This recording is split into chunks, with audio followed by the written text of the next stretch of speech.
bouleversement majeur. Il n'y a même pas besoin de regarder à 20 ans ou à 15 ans par rapport à aujourd'hui, parce qu'on y est déjà. C'est aussi simple que cela. Est-ce que vous vous souvenez d'un monde avant le smartphone? C'était il y a à peine 4 ans, ou 5 ans. Mais en gros, ce qui se passe, je me souviens, j'ai sorti un livre sur l'évolution des entreprises, l'innovation, juste quelques mois avant le rapport Le Gallois, sur lequel nous étions convergents. Or, ce qui est très drôle, parce qu'on s'est vu la semaine dernière, c'est que ni lui ni moi ne parlions de numérisation. Et aujourd'hui, on en parle. L'Observatoire de numérisation, c'est 6 mois. L'Institut de la souveraineté numérique auquel je participe, c'est 6 mois. Le MEN, le mouvement des entreprises de la nouvelle économie, 6 mois. Donc nous sommes déjà dans ce monde-là, et ce n'est pas un monde qui est en train de venir.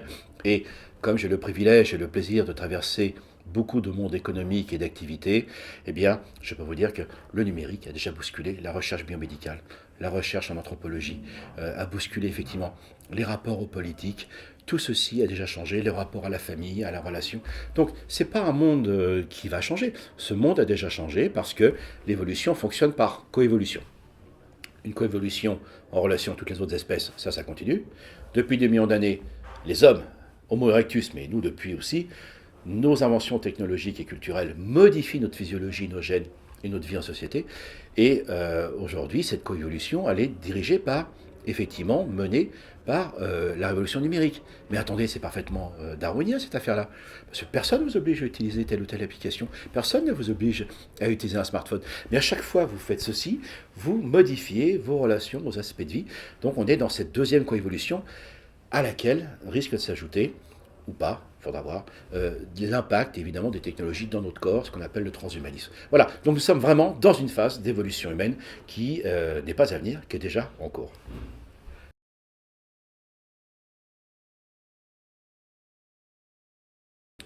Alors, soyons très clairs, quand l'évolution est dans une phase de changement rapide, ce qu'on appelle chez nous des ponctuations, sur l'évolution, ce n'est pas un long fleuve tranquille, c'est des périodes de relative stabilité, certaines de progrès, comme les Trente Glorieuses, dont nous sommes sortis depuis un bout de temps quand même, et des périodes de changement rapide qu'on appelle les ponctuations.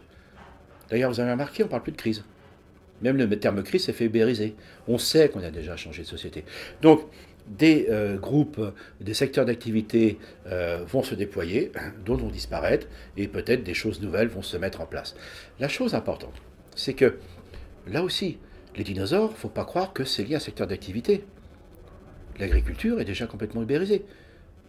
J'interviens dans le monde agricole, tous les tracteurs sont complètement connectés chez les grands agriculteurs au cloud, et les éleveurs, toutes les vaches sont déjà connectées.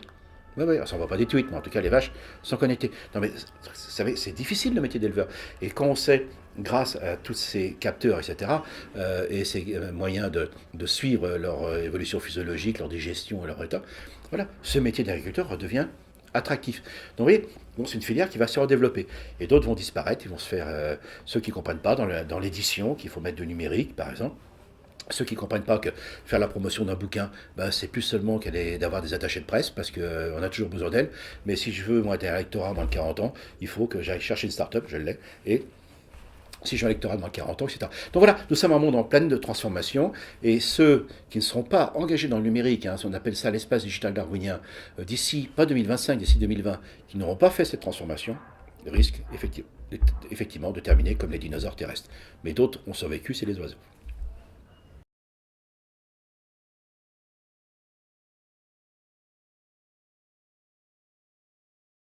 Alors, Homo numericus ou le syndrome de la planète des singes, j'explique. Le numérique a déjà complètement bousculé nos vies.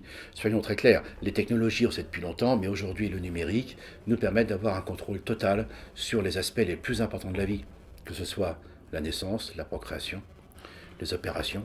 Vous savez, on peut intervenir dans le cerveau, c'est quand même incroyable. Et ça, c'est avec des robots et du numérique.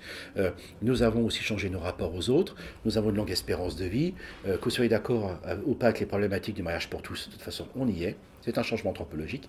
Et nous allons avoir le contrôle sur la mort, et de plus en plus sur la maladie. Donc c'est très clair, ce sont des changements anthropologiques majeurs, c'est vraiment un phénomène de coévolution. Maintenant, certains disent, ah super, on a de super appareils, et on va pouvoir décharger notre cerveau de sa mémoire, de stockage de données. Oh, oh, surtout pas. Continuez à être actif. C'est où l'intelligence artificielle prend votre place, si vous ne bougez pas, ou alors vous devenez plus intelligent avec, évidemment, les machines intelligentes, les robots, les algorithmes, ce qu'on appelle effectivement l'intelligence augmentée. Car c'est quoi le syndrome de la planète des singes? Personne ne le sait parce que tout le monde a vu les films, mais personne n'a lu le livre. C'est qu'en fait, sur la planète des singes, il y avait un tel environnement numérique que les hommes et les femmes ne faisaient plus rien. Et donc ils ont cessé d'être actifs physiquement et intellectuellement. Et là, c'est la fin de l'homme. L'homme, c'est une dynamique, ce qu'on appelle la reine rouge. Il faut courir le plus vite possible pour rester à sa place.